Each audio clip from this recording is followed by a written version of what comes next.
네, 어젯밤 노동당 창건 80주년을 기념하는 행사를 개최한 북한이 오늘 대규모 열병식을 열 것으로 보입니다. 네, 열병식에서 북중러 3국 연대를 과시할 걸로 예상되는데요. 관련 내용들 김영준 국방대 안전보장대학원 교수와 함께 이야기 나눠보도록 하겠습니다. 어서 오십시오. 안녕하십니까? 안녕하세요. 북한이 몇 년 전부터 보통 열병식을 밤 12시 이쯤에 밤에 열어서 이번에도 그렇게 할 것인가라는 예측을 했었는데 어제 밤에도 열지 않았고 밤 12시에도 열지 않았고 오늘 평양 비 온다 그러던데 어제는 경축 행사는 열렸다고 하거든요. 그러면 열병식 따로 오늘 경축 행사 따로 이렇게 열리는 건가요? 예, 보통 우리가 전날 자정에 열리기 때문에 어제 주목을 했었는데요. 아시는 대로 집단 체조를 포함한 그 경축식만 열린 상태고 현재 날씨도 좀 봐야 됩니다. 날씨도 좀 보고 우리가 결정을 한다면 오늘 오후나 오늘 저녁 정도에 열릴 수도 있지 않나 이렇게 주목을 하고 있고요. 어제 경축식에 대규모로 이제 중국, 러시아, 베트남 지도자들도 참석을 했었기 때문에 연설 내용이라든가 이런 것들이 주목을 받고 있습니다. 네, 그래서 앞서 지금 말씀해주신 그 연설 내용과 관련해서요. 우리 손으로 세상에서 가장 훌륭한 사회주의 낙원을 세우겠다라고 말을 했는데 이건 어떤 의미가 담겨 있다고 볼 수 있을까요? 예, 사회주의 낙원에 이제 많이 주목을 하시는데요. 우리 그 앞 문장에 주목을 하시던 게 우리 손으로. 우리 손으로가 사실은 더 중요한 문장입니다. 사회주의 낙원이냐 언제든지 목표이기 때문에 그 얘기 하신 지는 한 70년, 80년째 넘어오니까 아직 먼 얘기일 수 있지만 김정은 위원장이 하고 싶은 말은 우리 손으로라는 얘기는 기존에 김정일 기억나시죠? 그때 이제 6.15 정상회담이라든가 남북 관계를 통해서 여러 가지 경제 발전을 의존했고, 김정은 초창기에는 트럼프와의 딜을 통해서 한국과 일본의 투자를 좀 끌어내려는 시도를 했었는데 잘 되지 않았죠. 이런 면에 있어서 우리 손으로라는 말은 굉장히 의미가 있고, 지금 아신 대로 원산 앞바다의 여러 가지 관광 리조트들 그리고 중국, 러시아와의 적극적인 협력 이런 것들이 경제로 퍼져나갈 수 있기 때문에 우리는 사회주의 낙원도 재미있는 용어긴 하지만 앞에는 우리 손으로라는 말에 담긴 김정은 위원장의 어떤 뼈저린 하노이에서 겪었던 그 치욕의 뒷모습, 기차를 타고 돌아왔던 모습에서 김정은 위원장의 결의를 우리가 다시 한번 봐야 되겠습니다. 그러면 우리 손으로라는 표현을 김정은 위원장이 했으면 북한 주민들은 이 표현에 대해서도 굉장히 크게 받아들입니까? 사실은 우리 손으로란 말은 주체 사상하고 연결됐기 때문에 북한 주민들한테는 굉장히 익숙한 표현이에요. 그렇기 때문에 북한 주민들은 사실은 그런 표현에 굉장히 새롭게 느끼진 않지만 이건 대외적인 메시지인 거예요? 그럼? 예, 그런 정치적인 경제적인 맥락 속에서 우리가 해석을 하자면 우리 손이라는 단어를 우리가 강조해서 보는 게 지금 현재로서는 굉장히 의미가 있습니다. 그렇군요. 그 경축대회 어제 열린 그 경축대회를 보니까 집단 체조를 했다는데 그냥 어떤 행사에는 집단 체조 할 수 있는 거 아닌가라는 생각도 드는데 이게 5년 만에 집단 체조를 했다. 의미를 둬야 되는 상황인가요? 집단 체조보다는 열병식이 보통 우리가 주목을 많이 했죠. 신형 무기가 오는지. 집단 체조는 사실 5년 만에 한 거고요. 이게 사실 경제 상황이라든가 여러 가지를 포함해서 집단 체조의 여부를 결정하는 걸로 알려져 있습니다. 그렇기 때문에 집단 체조를 5년 만에 했다는 건 집단 체조를 할 만한 상황으로 김정은 위원장이 자신감을 갖고 있고 이런 것들을 통해서 지금 어떻게 보면은 점핑업을 할 수 있는 국면 속에서 축하 행사잖아요, 사실. 75주년, 80주년으로 보면. 그렇기 때문에 중국, 러시아의 소위 2인자들이 온 상태에서 집단 체조를 통해서 분위기를 완전히 고조시키는 그런 모멘텀으로 북한 정세나 경제적 상황이 뒷받침이 되고 있구나. 이런 면에서 저희가 집단 체조 자체를 좀 보실 필요가 있습니다. 그렇군요. 지금 경축대회에 중국, 러시아, 베트남, 라오스 등 사회주의 국가의 정상급이 대거 참여를 한 상황이고 그리고 특히나 중러 2인자들이 북한 열병식 위해서 지금 참석하지 않았습니까? 이런 2인자들이 대거 참석했다라는 것도 의미가 매우 크다라고 볼 수 있는 거죠. 예, 그렇죠. 우리가 베이징 때 기억나시죠? 전에 박근혜 대통령이 있었네, 없었네, 이번에 우리 우원식 국회의장 가셨네, 말을 못 걸었네, 이런 것들이 주목을 하는 게 베이징에서 있었던 여러 가지 상징성이 우리 에이펙에 누가 오는지 지금 하루 종일 얘기하고 있잖아요. 그렇기 때문에 북한에 지금 어떤 지도자들이 오느냐가 굉장히 정치적으로 1년 넘게 계획해서 누구를 보낼지부터 다 결정을 한 거기 때문에 2인자가 왔다는 거는 북한, 러시아의 2인자 사실상 북한에서는 최대의 외교적 지금 절정에 올라 있다 이렇게 해석을 해도 되고요. 예. 뭐 사실 시진핑, 푸틴이 같이 오면 최상이겠지만 그렇죠. 예, 예. 국격의 상태라든가 여러 가지 상황상 그럴 수는 없다고 봤을 때 예. 메드베데프 이미 대통령을 했던 사람이죠. 리커창 이런 그리고 베트남에 지금 넘버원이 와 있잖아요. 예. 이런 면에 있어서 김정은 위원장은 소위 말해서 이전까지 미국이라든가 한국과의 외교 관계를 트라이했던 여러 가지 우리 모습이 있었지만 지금은 완전한 사회주의 낙원을 위해서 이 사람들하고 우리가 이 정도의 인정을 받고 있고 외교적으로 우리는 이만큼 올라서 있다. 본인의 치적도 과시를 하고 예. 앞으로의 외교 안보 전략의 어떤 설계를 지금 불렀던 사람들을 통해서 보여주고 있다고 보시면 되겠습니다. 예. 그러니까 지난 그 예전에 북한 열병식이나 이럴 때 가장 그 중국의 높은 고위급이 온 그 분이 서열 5위였다는데 이번에 예. 2위가 온 거잖아요, 중국에서. 그러면 중국도 지난달에 그 중국 열병식에 김정은 위원장을 초청한 것처럼 중국도 이번에 그 김정은 위원장에게 힘을 좀 실어준 그런 모습을 보여주는 겁니까? 정확히 보신 겁니다. 예. 특히 동양에서는 서양도 마찬가지고요. 사실 상상 포럼 이런 거 중국에서 할 때 예. 미국이 전에는 국방차관도 보내고 했었어요. 이번에는 이제 교육기관장을 보내는 거거든요. 미국이 일부러 2인자, 국방의 2인자를 보내지 않고 예. 5인자를 보내는 게 일부러 의도적으로 굉장히 계산된 1년간의 회의의 결과거든요. 예. 이런 걸 봤을 때 그보다 더 서열을 중시하는 공산당 문화에서 이런 서열을 보냈다는 거는 굉장히 오랫동안 내부에서 회의를 하고 북한에 대한 여러 가지 외교적인 메시지를 주는 거기 때문에 김정은 위원장에서는 지금 어쩌면 시진핑, 푸틴을 제외하고는 맥시멈까지 끌어올렸다 이렇게 보시면 되겠습니다. 그러네요.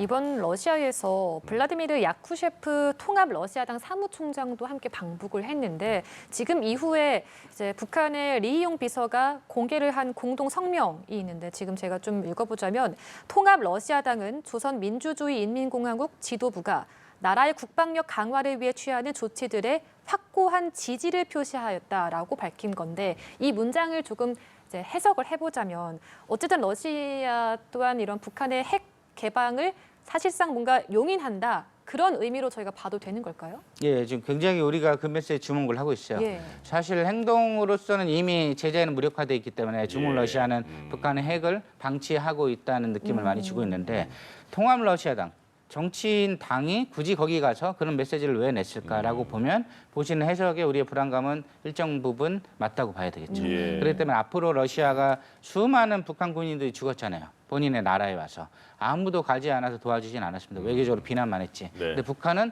가장 힘든 시기에 자기의 아들, 딸을 보내서 죽었단 말이죠.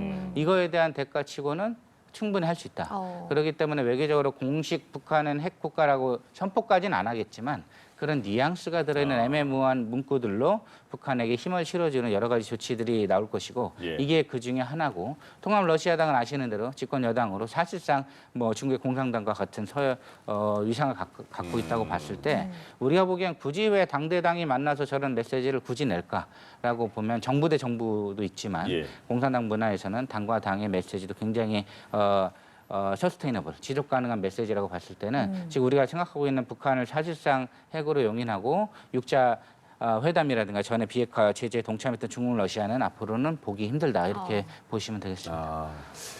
북한이 그 러시아의 우크라이나 전쟁 때문에 보낸 파병에 대해서 굉장히 큰 의미가 있었나 보죠, 러시아 입장에서는 그럼. 이거는 뭐 실제 북한군이 전쟁에 도움이 되느냐는 크게 중요하지 않을 수도 있어요. 예. 그런 행위를 한 거야. 이라크 전쟁 기억나시죠? 미국이 부시 대통령이 전 세계 무슨 악마처럼 돼서 유럽에서 수많은 비난을 받고 조롱거리가 됐을 때 그때 사실 유럽에서 미군 철수한다는 얘기가 네오콘들 사이에 나왔고 예. 트럼프가 그걸 캐치프라이즈 해가지고 선거에 썼단 말이죠. 그러면 그렇게 봤을 때 러시아는 전 세계 비난을 받고 푸틴이 지금 조롱거리로 전락을 했을 때 북한은 가장 힘든 시기에 군인을 보내서 죽어가면서까지 어떻게 보면 김정은 체제 흔들릴 수 있다라고 우리가 예상할 정도로 왜 굳이 저렇게까지 오버할까 했잖아요. 예. 근데 김정은 위원장 그런 과감한 결단을 하고 희생 장면을 영웅으로 치켜 세우면서 예. 평양에 그 가족들을 살게 해주는 조치로 이걸 봉합을 했단 말이죠.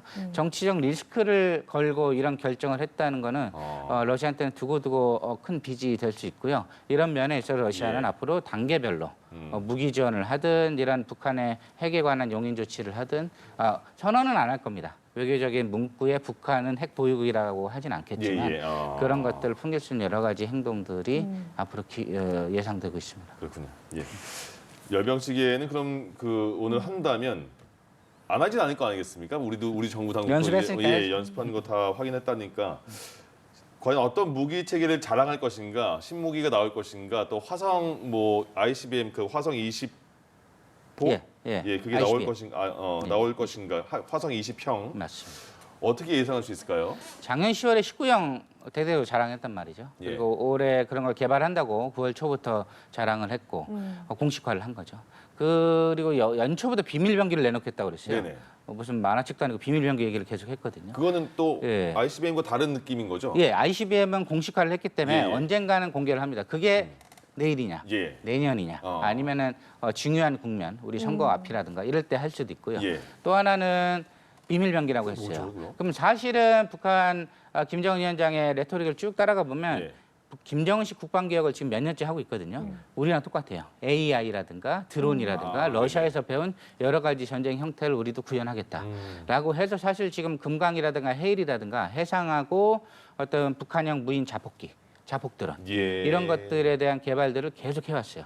이런 것들을 일부 보여줌으로써 AI 강군으로서 북한도 같이 간다. 예. 우리가 먹고 살기 힘든 건 별개로 하고 이 무기 관련해서 핵을 개발했듯이 AI나 드론이라든가 이런 예. 것들은 우리가 러시아에서 배워왔기 때문에 이런 부분들에 대한 러시아의 지원도 받고 란체3라고 있거든요. 예. 러시아에서 굉장히 무인 자폭 드론으로 효과를 봤던 게 있어요.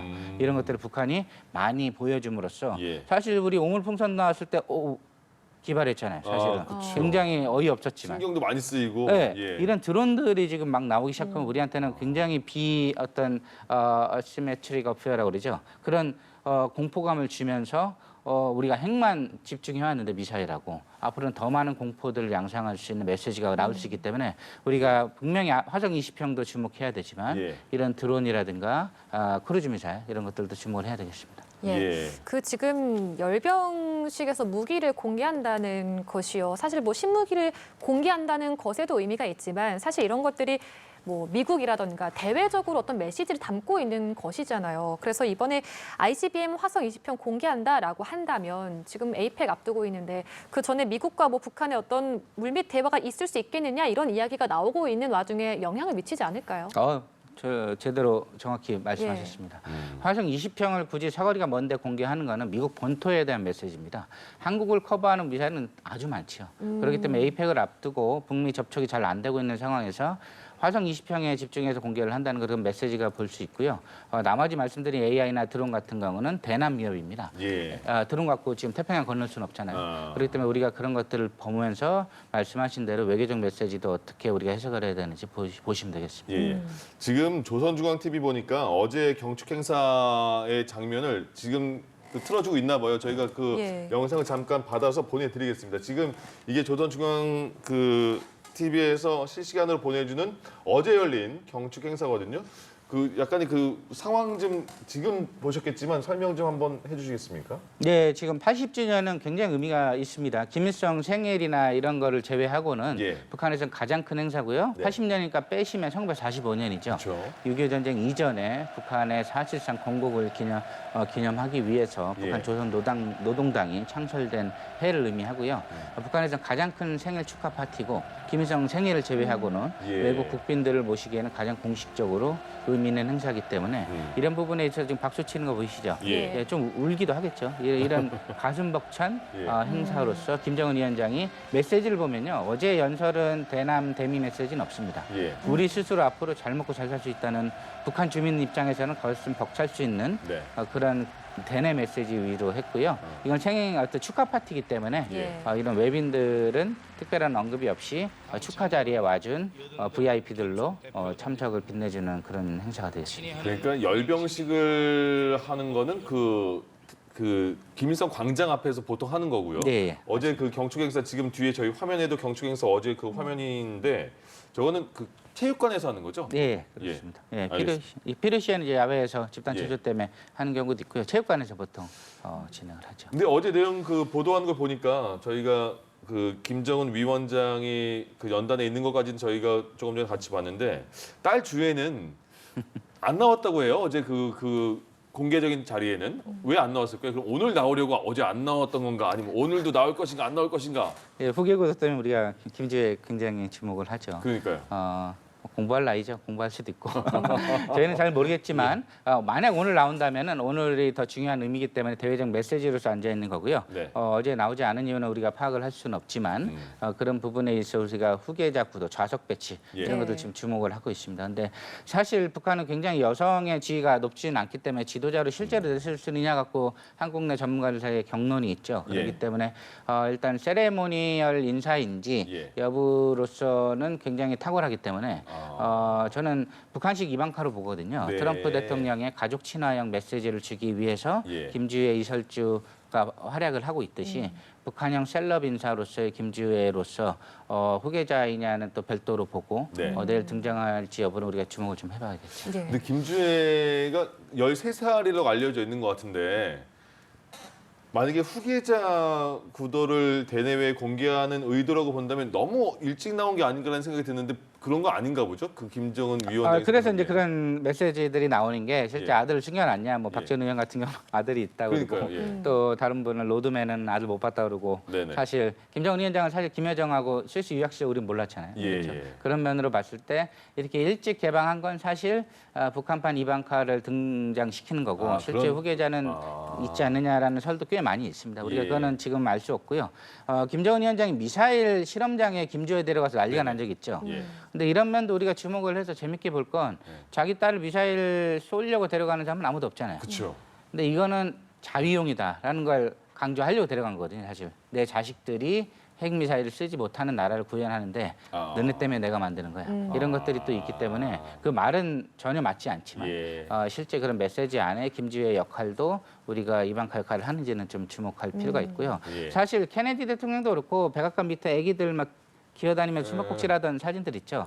굉장히 많이 가족 친화형, 엄격한 이미지를 희석시키는 게 있기 때문에 김주애가 후계자냐 아니냐는 지금 판단할 수는 없지만 그런 역할도 북한에는 굉장히 김정은이 신세대 지도자로서 할 수 있는 거 아니냐. 이런 면에서 우리가 좀 주목을 할 필요도 있습니다.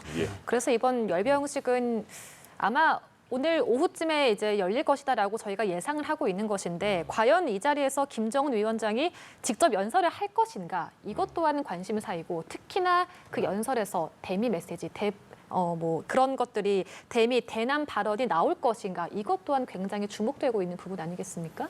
우리가 지금 트럼프 대통령과 혹시나 에이펙 때 와서 그때 깜짝 DMZ 회동을 할 거 아니냐. 혹은 늦어도 올 연말이나 연초에 뭐가 있지 않겠느냐라고 봤을 때 기준으로 최상의 기준은 김정은 위원장이 대화할 준비는 돼 있다. 핵만 얘기 안 한다면. 그 얘기를 하는 게 우리가 어떻게 보면 포인트로 볼 수 있는 부분 중에 하나고요. 그냥 일반적인 확률로서는 대남하고 대미를 비난하는 일반론. 우리가 늘 들어왔던 그 메시지가 포함될 수 있고 의외로 또 안 할 수도 있습니다. 안 한 적도 있거든요. 그렇기 때문에 그 세 가지 시나리오 중에 무엇이 나올까? 그중에 첫 번째가 나면 시청률이 폭발하겠죠.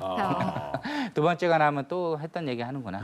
북중러를 과시한다. 그리고 안 할 때도 너무 많은 우리가 의미를 부여를 할 필요는 없습니다. 실제 안 한 적도 있기 때문에 어제 메시지에 그럼 우리가 주목을 해야 되겠죠. 우리한테 뭐 크게 중요한 건지 모르겠습니다만 그럼 교수님께서 오늘 열병식 몇 시에 할 것 같아요? 날씨가 제일 중요할 것 같고요. 근데 비 맞고도 하죠. 북한은 뭐 우리보다는 어떤 인민들의 인권보다는 어떤 행사의 의미를 더 많이 부여하니까 몇 시에 하는지는 저도 지금 잘 모르겠습니다. 알겠습니다. 하긴 한다. 하긴 할 걸로 보입니다. 알겠습니다. 여기까지 하겠습니다. 오늘 김영준 국방대 안전보장대학원 교수와 함께 이야기 나눠봤습니다. 오늘 말씀 고맙습니다. 고맙습니다. 네, 감사합니다.